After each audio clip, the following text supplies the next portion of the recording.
Let me show you something that will make you uncomfortable. There's a person at your workplace who's genuinely kind. They help everyone, never complain, always say yes. They're patient, understanding, and never cause problems. Now think about how people treat them. Do they get promoted? Do people listen when they speak? Or do people interrupt them, ignore their emails, and pile extra work on their desk because they know this person won't push back? Now think about the person everyone's afraid of. Maybe it's the boss who fires people without hesitation. Maybe it's the colleague with a sharp tongue who'll destroy you in a meeting if you cross them. Maybe it's the executive who doesn't even need to raise their voice. Their silence is threatening enough. How do people treat them? They respond to emails immediately. They show up on time to meetings. They think twice before speaking. They respect them. Here's the uncomfortable truth. Humans don't respect kindness. They exploit it. We live in a world that preaches about being nice, being considerate, being the bigger person. We're told that kindness wins, that good things come to good people, that respect is earned through compassion and integrity. It's a beautiful idea. It's also a lie. Look around you. Who actually gets respect in this world? The people who can hurt you if you disrespect them. Your boss has power over your income. Your landlord controls your housing. The police have authority to arrest you. That aggressive person at the bar, people leave them alone because confrontation has consequences. Even in your personal relationships, the person with more options, more power, more willingness to walk away, that's the person who gets treated better. This isn't cynicism. This is observation. Think about how you behave. You're polite to the cop who pulls you over not because you admire law enforcement, but because they can ruin your day. You meet deadlines for the demanding client, not the understanding one. You return calls to people who might get angry if you don't, while that patient friend who always understands, you'll get back to them eventually. Maybe. The pattern is everywhere once you see it. The nice teacher gets walked all over while the strict teacher gets silence and completed homework. The easygoing manager gets taken advantage of while the tough manager gets results. The accommodating partner gets cheated on while the one who won't tolerate disrespect gets loyalty. Why? Because respect without consequences is just a suggestion. History backs this up brutally. Look at the leaders who commanded the most respect, not love, but respect. Julius Caesar, Napoleon, Churchill, Genghis Khan. These weren't the kindest men in history. They were powerful, often ruthless, and absolutely willing to destroy anyone who challenged them. People didn't respect them because they were nice. People respected them because they were dangerous. Even the leaders we consider good understood this principle. Martin Luther King Jr. preached nonviolence, but his movement had power because it threatened economic and social disruption. Gandhi's peaceful resistance worked because it made the British occupation unsustainable. Roosevelt spoke softly, but everyone knew about that big stick. The uncomfortable question is, when was the last time you saw someone gain respect purely through kindness, with no power behind it? We want to believe that being a good person is enough. We want to believe that treating people right will make them treat us right. We want to believe that respect is given to those who deserve it through their character and integrity.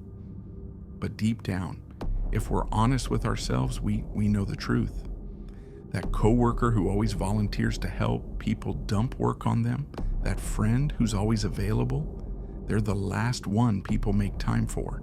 That partner who's endlessly patient and forgiving, they're the one who gets taken for granted.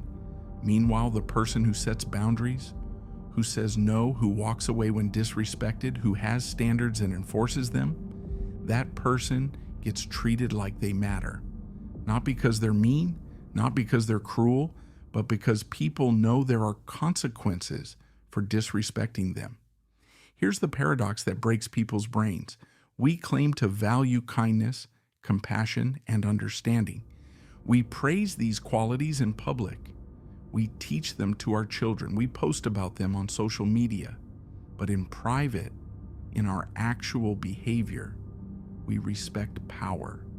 We respect consequences. We respect people who can hurt us if we cross them.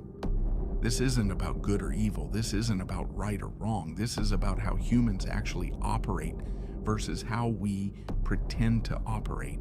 And until you understand this gap, you'll keep wondering why being a good person doesn't get you the respect you deserve. The answer is simple, brutal, and ancient. Humans only respect what they fear, not terror, not abuse, but the knowledge that there are consequences. The awareness that you're not someone who can be disrespected without cost. The understanding that kindness is a choice you make from a position of strength, not a weakness people can exploit. So the question isn't whether this is fair or moral or how the world should work. The question is, now that you know this, what are you going to do about it? You want to know why humans only respect what they fear? Because your brain was designed by 200,000 years of evolution to keep you alive, not to be nice. Let me take you back. Your ancestors didn't wake up wondering how to be kind and compassionate. They woke up trying not to get eaten. And the ones who survived, they were the ones who knew exactly which creatures deserved respect. Not because those creatures were friendly, but because they were dangerous. The saber-toothed tiger didn't need to prove itself. It didn't need to earn respect through good behavior. It commanded respect the moment your ancestors saw it, because the consequence of disrespect was death. That's the original equation. Threat plus consequence equals respect. Your brain still works the same way. That primal part of your brain, the amygdala, the lizard brain, whatever you want to call it, is constantly scanning for threats. It's asking, can this person hurt me? Can they take resources from me? Can they damage my survival or status? If the answer is yes, your brain triggers respect automatically. It's not a choice. It's a biological imperative. But if the answer is no, if someone poses no threat whatsoever, your brain files them under safe to ignore or even potential resource to exploit. It's not personal. It's programming. Look at the animal kingdom. It's the same pattern everywhere. No pretense, no morality, just raw truth. Watch a wolf pack. The alpha doesn't maintain dominance by being the friendliest wolf. They maintain it through displays of power and the willingness to enforce hierarchy through force. The other wolves respect them because the consequences of disrespect are immediate and physical. The moment an alpha becomes weak, loses the ability to enforce consequences, they're challenged and replaced. Look at primates, our closest relatives. The dominant chimpanzee isn't the nicest one. It's the one with the strength, allies, and aggression to defend their position. Other chimps display submissive behaviors, not out of admiration, but out of fear of retaliation. Remove the threat. The respect disappears instantly. Lions, gorillas, even birds. Dominance hierarchies exist because animals instinctively understand what humans pretend not to. Respect flows to power, not to kindness. Here's where it gets interesting with humans. We've built civilization, developed language, created moral codes, but we haven't evolved past these primal instincts. We've just learned to disguise them. Psychologists have studied this for decades. There's research showing that people are far more likely to respect and follow rules when there are clear consequences for breaking them.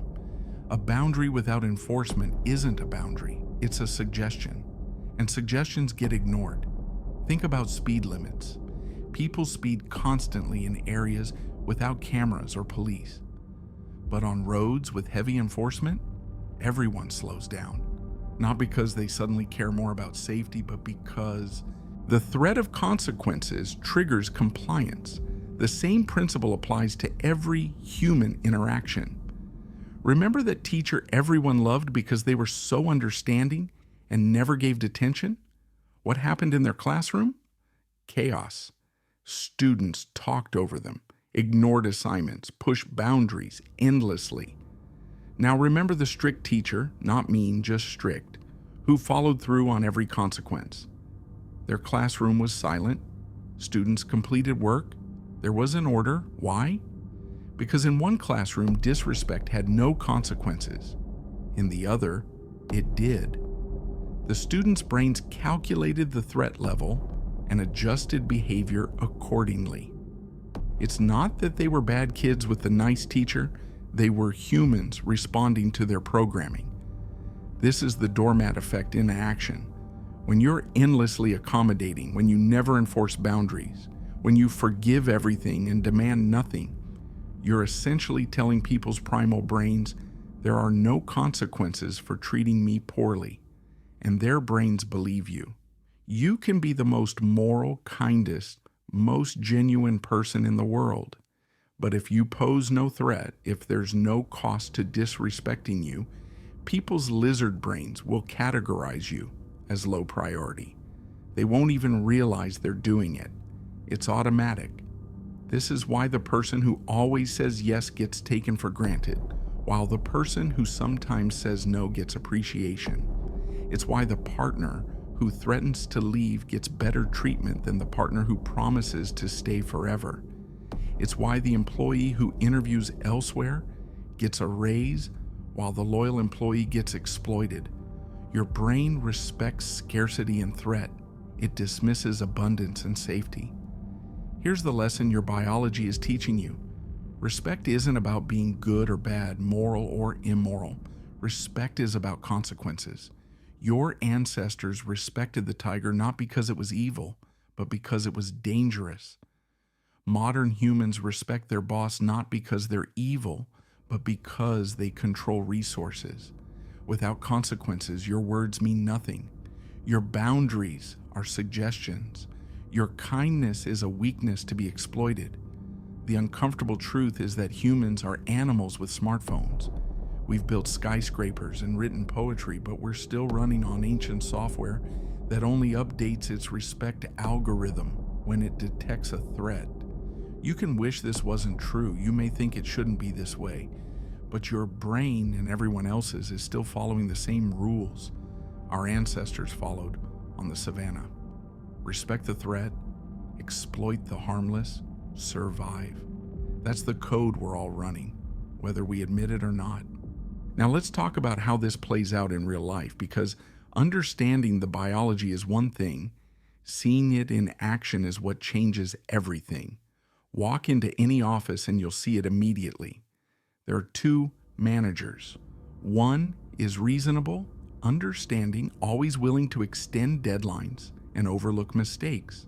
The other is demanding, holds people accountable, and has no problem having difficult conversations.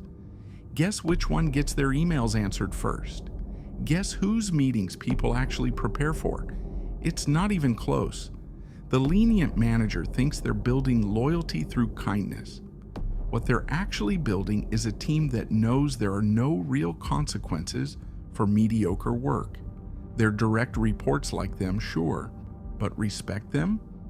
Miss deadlines, show up late, half-complete projects. These things happen constantly because people's brains have calculated the threat level and determined it's zero. The demanding manager, their team might not love them, but every deadline is met. Every meeting is prepared for. Quality is higher. Why? Because everyone knows that poor performance has consequences.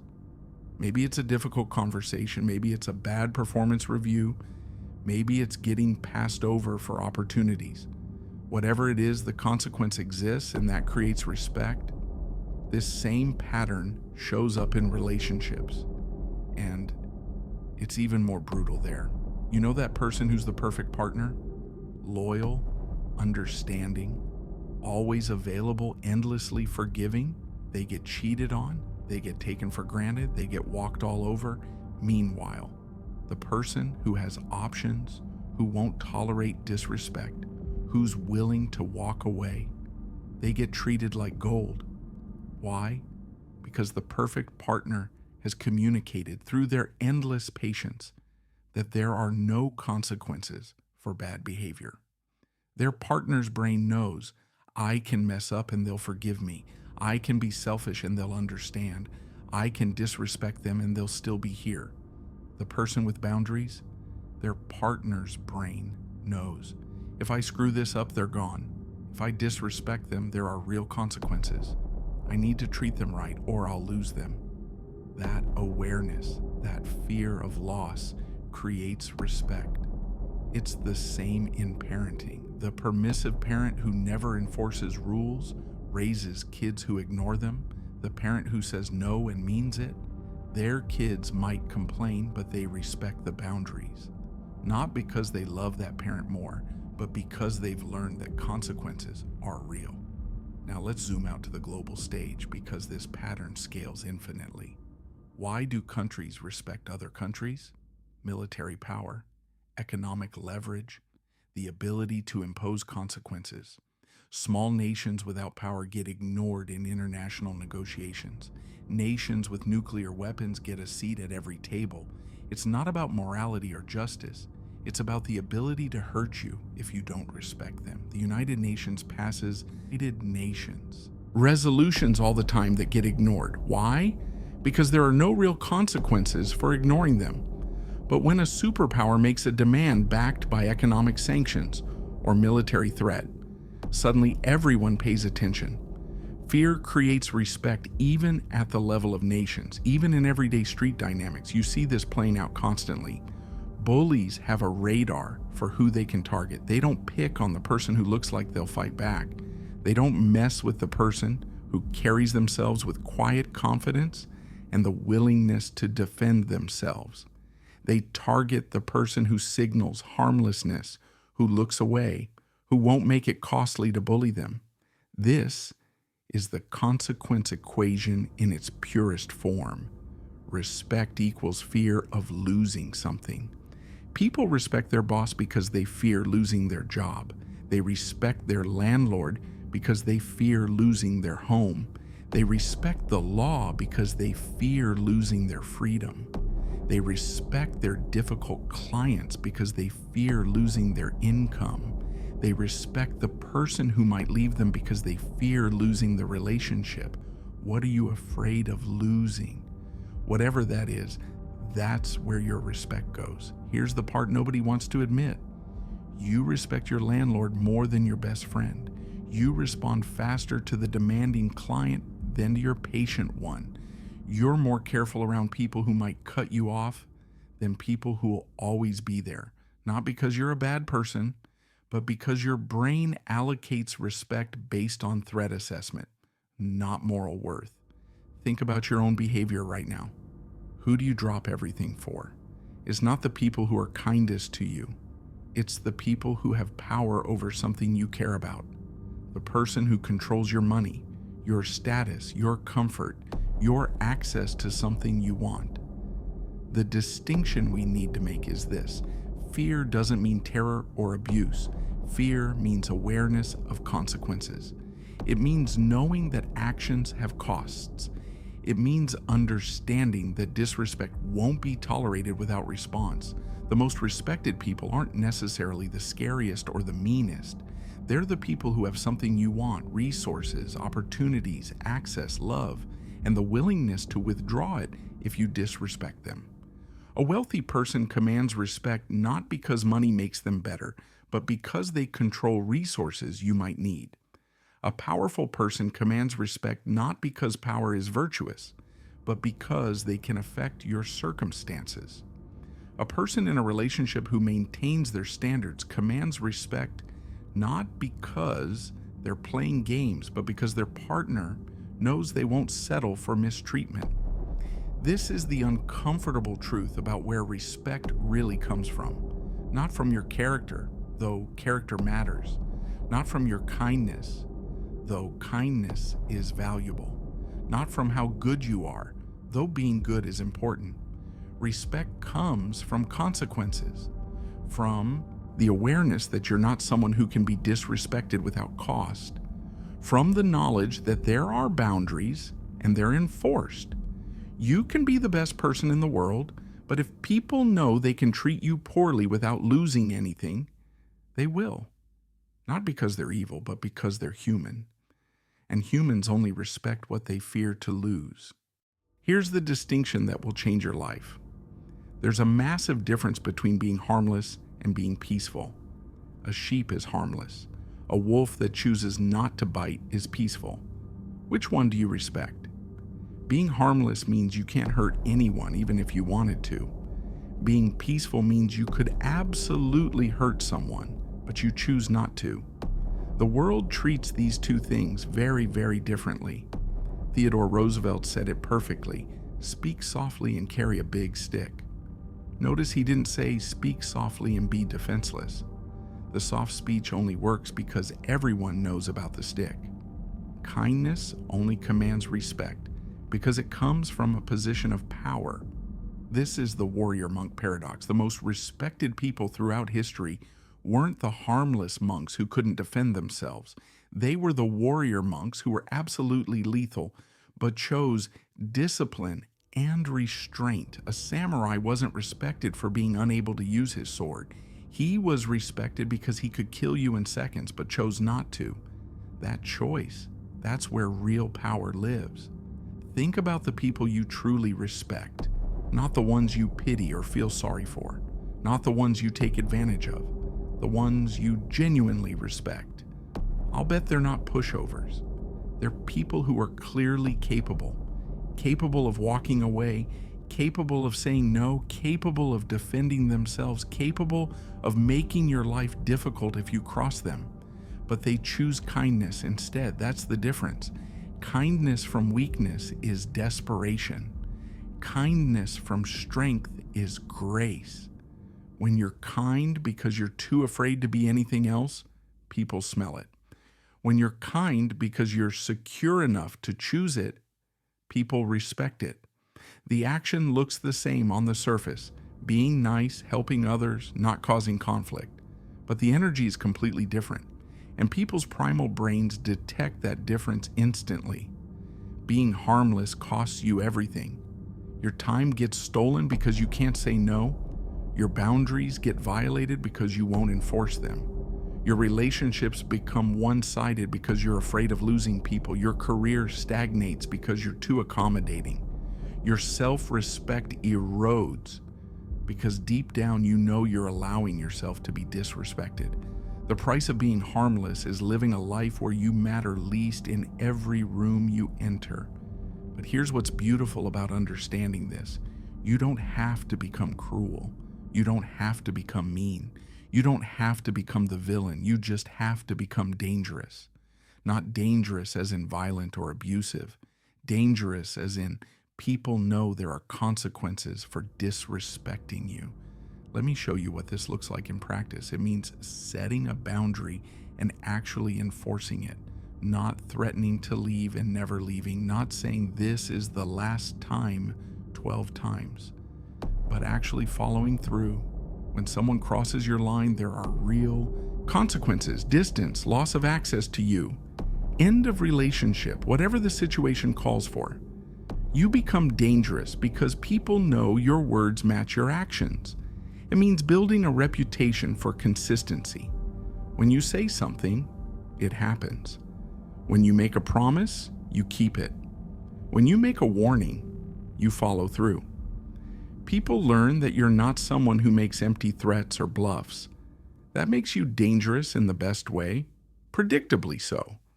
It means developing options. In your career, in your relationships, in your life, the person with no options has no power. The person with multiple options becomes dangerous because losing them actually costs something.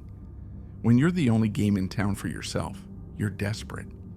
When other people could replace the ones disrespecting you, suddenly you're dangerous. It means knowing your value and not negotiating it downward. When you know what you bring to the table and you're willing to walk away from tables that don't appreciate it, you become dangerous. Not because you're arrogant, but because you're not afraid of being alone. It means being willing to be disliked. The person who needs everyone to like them is harmless. The person who's okay with being respected instead of liked, is dangerous. When you stop performing for approval, when you're willing to be the bad guy in someone else's story, you gain power. Here's what happens when you transform from harmless to dangerous. People start respecting you, not fearing you in a terror sense, but respecting your boundaries, respecting your time, respecting your standards, treating you like you matter. That difficult coworker who used to dump work on you, they stop because they learn it doesn't work anymore. That friend who only called when they needed something, they either start reciprocating or disappear, and either way you win. That partner who took you for granted, they either step up or you step out. You stop being everyone's backup plan and start being someone's priority. You stop being the option and start being the choice. You stop being convenient and start being valued. But here's the catch. You have to mean it. You can't fake being dangerous. People can smell a bluff from miles away. If you set a boundary and don't enforce it, you just taught them your boundaries are negotiable. If you threaten to walk away but never do, you just showed them you're still harmless. Being dangerous requires courage. It requires being okay with losing people who only respected you when you had no self-respect. It requires short-term discomfort for long-term peace. It requires burning bridges with people who only used you as a doormat. And yes, some people will call you difficult. Some will say you've changed. Some will try to guilt you back into being harmless. Let them. Their comfort was built on your discomfort, and they're upset that the arrangement no longer works. Here's the final truth. Respect and fear are two sides of the same coin. You don't need to make people terrified of you, but people need to know that you're not someone who can be disrespected without consequence. You're not cruel, but you're capable of walking away. You're not mean, but you're willing to defend your boundaries. You're not aggressive, but you're absolutely not harmless. The most powerful version of you is the one who could hurt someone but chooses not to, who could say the cutting thing but stays silent, who could burn bridges but offers grace instead, who has the power to retaliate but exercises restraint. That's not a weakness. That's strength under control. And strength under control is the only thing humans truly respect. So stop trying to be liked by being harmless. Start being respected by being dangerous. Be the wolf who chooses peace, not the sheep who has no choice.